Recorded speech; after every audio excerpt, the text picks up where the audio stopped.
Now we will learn about the three important land revenue settlement which were implemented in India by the British rule.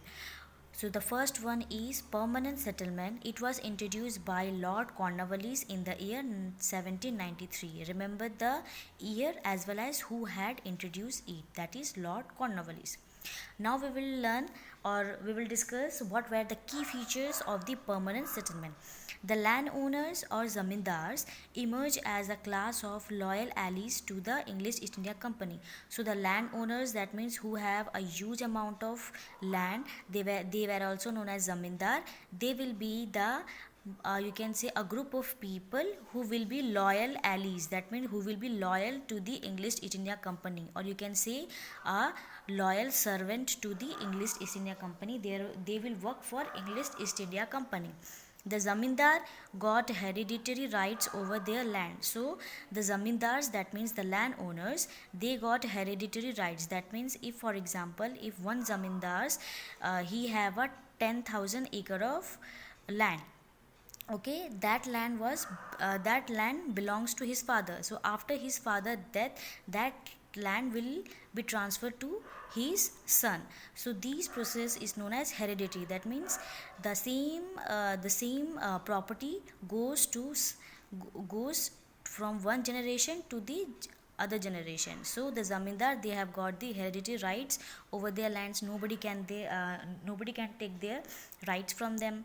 The farmers became tenant and lost their rights to the use of pasture, forest land, irrigation, canals and fishing pond. So the farmers who don't have their own land, they were doing agriculture in some other in some others in some other person land.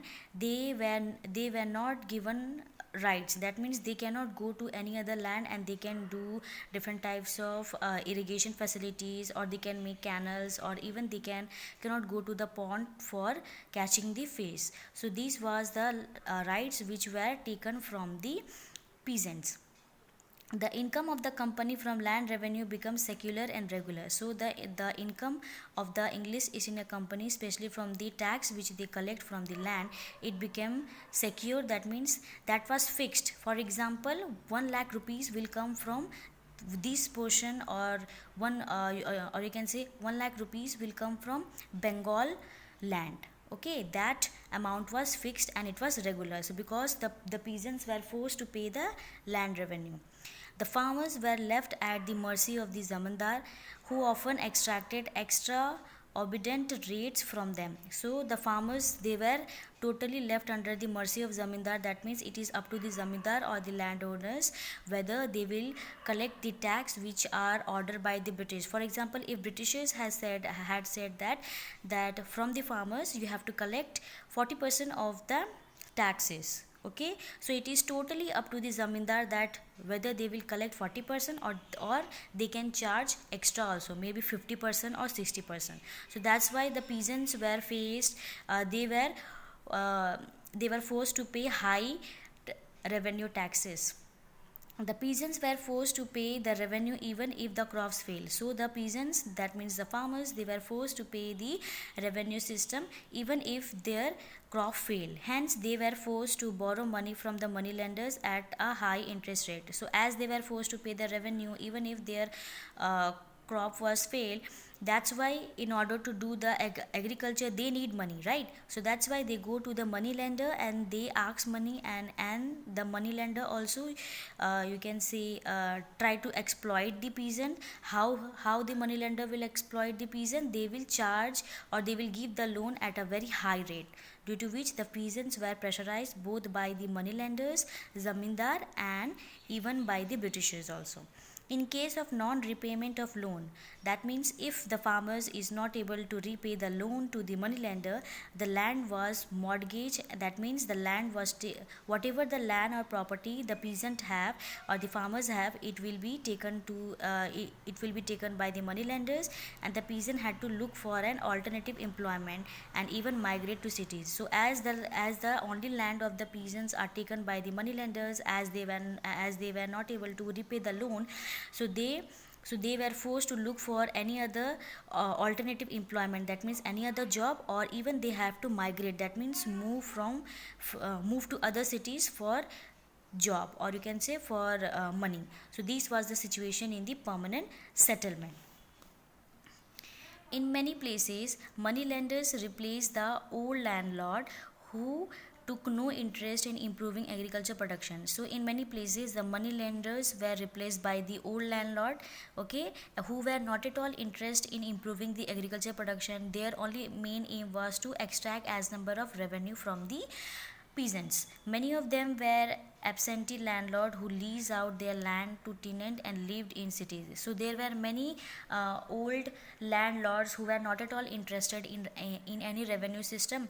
So what they do, they give the land to the certain farmers and they tell them that you do agriculture, okay, you all do agriculture, do cultivation, and whatever the production will be there, you will pay me one third of revenue to me, and rest you enjoy. And the old landlord, what they will do, they will live happily or luxuries in the cities. So this was the situation in the permanent settlement. Next is Mahalwari settlement. It was introduced by Holt Mackenzie in the year 1822.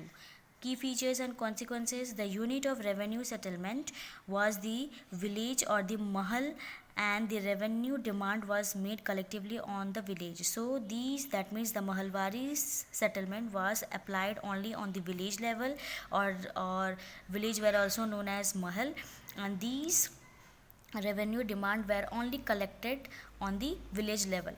The village headman or the lumbardar was responsible for collecting the revenue. So the village headman or the lumbardar was the person who had to collect the revenue from the peasant and making it over to the government. So it was the duty of the village headman to collect the revenue from the peasant, and that money will be given to the government, that means the British government. The lumbardars fix the revenue on the basis of the type of land. So here not the British government but the lumbardars, that means the village headman, will decide the taxes on the basis of what type of land it is, how many land was used for the cultivation, what were the customs and rights of the different agriculture groups. So according to these factors they decide the revenue or the taxes. The estimated revenue of each plot within a village was added up to calculate the revenue that each village mahal had to pay. So whatever the taxes which were collected from each area, it was totally decided by the village headman, and and they have divided each village or mahal into a plot, and from each plot they used to collect the different types of revenue or taxes. The rate of revenue was to be revised periodically and not fixed permanently. So the rate of revenue, that means the rate of taxes, was not fixed. It changed according to the wish of the village headman, and it keeps on changing, and whatever the rate was there, it is not permanent, it keeps on changing. Next is Royalty settlement. It was introduced by Thomas Munro in 1820. Key features and consequences. The land revenue was not collected by the zamindar. So in the Royalty settlement, the land revenue was not at all collected by the zamindar but was taken from the ryots or cultivators directly. So in the Royalty settlement, whatever the taxes which were asked to pay by the peasant, it was directly collected by the peasant. And who used to collect it? The British government. The cultivators became the landowner. Okay, so the cultivators, that means who do agriculture or who do agriculture, yes, they become the landowner, and there was no intermediary for collecting the revenue. So there was no middleman who will collect the revenue. It was the cultivator who will collect the revenue, and that revenue will be given to directly to the British government.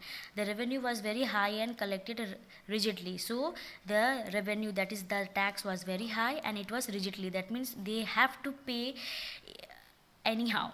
No excuse will be accepted. The cultivators had to pay even if his crops were destroyed. So even if their crops were destroyed, they have to pay the revenue to the British government. The land revenue was revised and increased after every 20 to 30 years. So the tax Okay, the tax on the land was, it revised or increased after every 20 to 30 years. This system benefited the government instead of the cultivators, as the company itself became the zamindar. So, in this settlement, especially in the Rohitri settlement, the company became the zamindar, and from these, the company they have got benefited more. Why? Because the British government, they decide how much the taxes will be collected. Okay, and they became the head, and they used to collect the taxes directly from the peasants. The peasants were overburdened with heavy taxes, so the peasants were, they were forced to pay the heavy taxes. Okay, they often had to take a loan to pay the land revenue. So in order to pay the different types of taxes, they again have to take the land from the money lenders at a high rate, and that money lenders, if they provide the loan at a very high rate, and if they were not able to repay the loan to the money lenders, their land, their animals, their cattle were taken by the money lenders. So this was the three main settlement, land revenue settlement in India, which were implemented by the British rule.